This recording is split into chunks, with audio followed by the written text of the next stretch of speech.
JP power ventures limited में कल और आने वाले वीक में क्या पॉसिबिलिटीज है और साथ में जीआरएसी लिमिटेड, इन दो कंपनीज के बारे में इस वीडियो में बात करेंगे। शुरुआत हम करेंगे जेपी पावर वेंचर्स लिमिटेड के चार्ट से और उसके बाद में हम देखेंगे जीआरएसी। तो शुरुआत करते हैं आज के इस वीडियो की। ओपनिंग बहुत जबरदस्त थी जेपी पावर वेंचर्स लिमिटेड में 24.50 के आसपास ओपनिंग आपकी यहां पर होती है और वहां से पूरा सेशन आपको सिर्फ और सिर्फ एक फॉल देखने को मिलता है। सेशन के अंदर दो इंपॉर्टेंट ट्रेंड्स हमारे यहां पर ब्रेकआउट हुए थे और 25 की पॉसिबिलिटी यहां पर थी। लास्ट वीडियो के अंदर हम लोगों ने इस चीज को डिस्कस किया था कि जो आपका नेक्स्ट ट्रेंड बनता है जेपी पावर वेंचर्स लिमिटेड में वो 25 रुपीज तक क्रिएट होता है, क्योंकि यहां पर आपका एक नया पुराना रिजेक्शन रहा था जेपी पावर में जुलाई 2025 के अंदर 24.50 जो हम लोगों ने लास्ट सेशन कैंडल ड्रॉ करी थी लास्ट वीडियो के अंदर 24.50 से ही सीधा डाउन ट्रेंड देखने को मिला। सेलिंग काफी ज्यादा थी, इन्वेस्टर्स काफी कॉशियस थे कि सैटरडे एंड संडे कहीं कुछ खराब ना हो मार्केट के अंदर, इस रीजन की वजह से।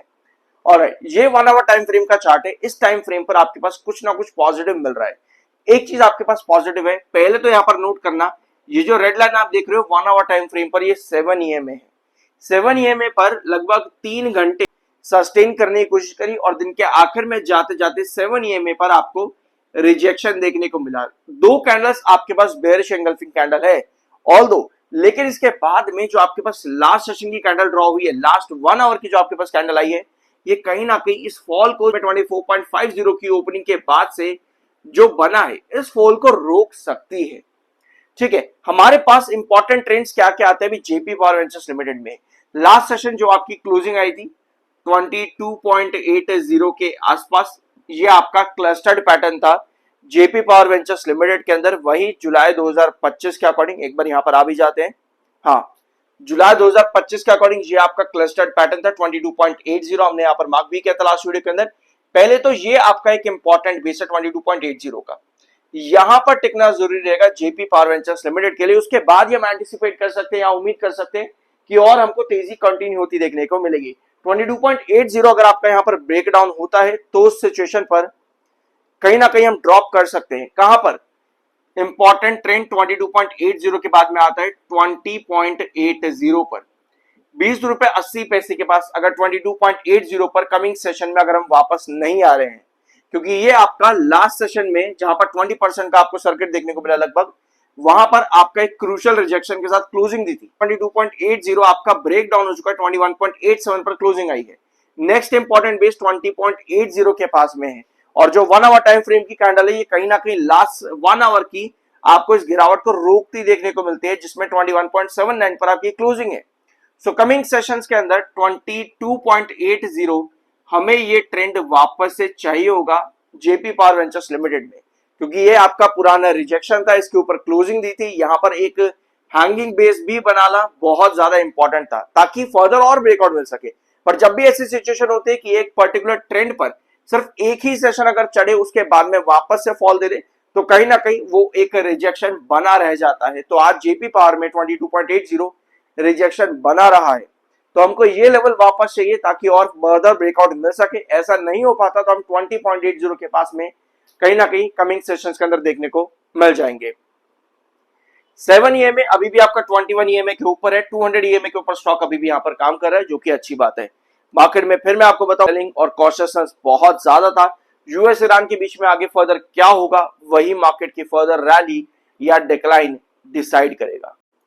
सो गाइस, अब आते हैं हम यहां पर जीआरएसी लिमिटेड पर। ऑलराइट, ये है company GRSE, garden reach ship builders. इस पर मेरा आपको एक वीडियो मिल जाएगा, रिसेंटली मैंने आप लोगों के साथ अपलोड किया था जब कंपनी ने Q4 के रिजल्ट्स अनाउंस करे थे उस टाइम पर।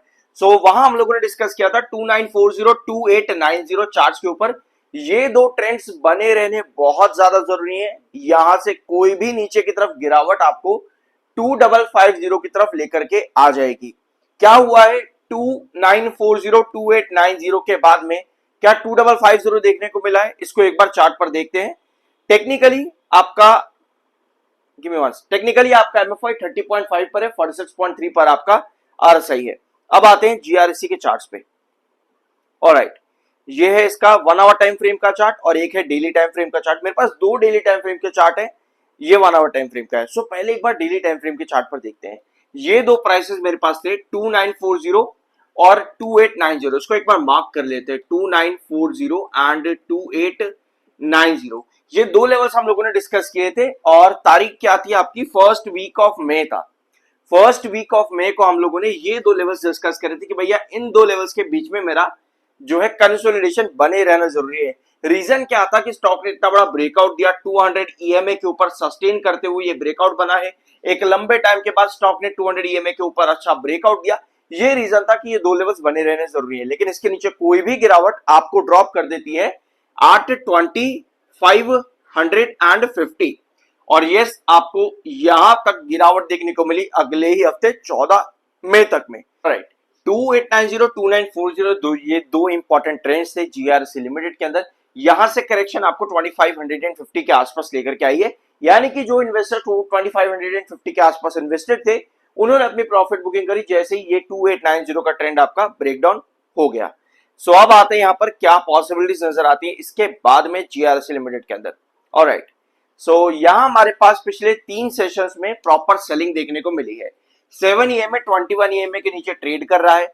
यहां से आपके पास दो चीजें आती हैं, दो चीजें बहुत ध्यान से सुनना, क्योंकि आपके पास ऊपर की टेल लगभग पिछले 5-7 सेशन से लंबी देखने को मिल रही है, जो कि सेलर को इंडिकेट करती है। ऐसे सिचुएशन पर भैया सीधा मुझको वापस से 2550 देखने को मिलेगा ऐसी सिचुएशन के अंदर। दूसरा पॉइंट आता है आपका कि मेरे पास 2654 पर क्लोजिंग आई है लास्ट सेशन में, 2672 ये मेरा 2672 ये मेरा 7 EMA का ट्रेंड है। 7 EMA 2672 के पास में, मेरे पास 2672 का अगर कमिंग सेशन के अंदर ये रिजेक्शन बना रहा, मतलब कि 2654 से छोटी मोटी आपकी रिकवरी बनती है 2672 की तरफ और वो सस्टेन नहीं कर पा रही है, दैट मींस कि आप यहां पर वापस आने वाले हो 2550 पे। यानी ब्रेकआउट के लिए आपका 2672 ये आना जरूरी है, इसको ब्रेक करना जरूरी है ब्रेकआउट के लिए। ये लेवल ब्रेक नहीं होता है देन डेफिनेटली हमारे पास यहां पर गिरावट आने वाली है। जीआरएससी लिमिटेड के चार्ट इस समय ये इंडिकेट कर रहे हैं। अपार्ट फ्रॉम दिस, अभी सिचुएशन ये है कि मार्केट में जो न्यूज आ रही है मार्केट उस तरीके से रिएक्ट कर रहा है बार बार। कंपनी ने रिजल्ट्स अभी काफी खराब दिए थे, इसको हम लोगों ने डिस्कस भी किया था, जिसके बाद आपको स्टॉक में गिरावट देखने को मिली थी। सो कुछ ये पॉसिबिलिटी आने वाली वीक में जहां पर 7 EMA का ट्रेंड जो डेली टाइम फ्रेम पर अभी बना हुआ है वो बहुत इंपॉर्टेंट है।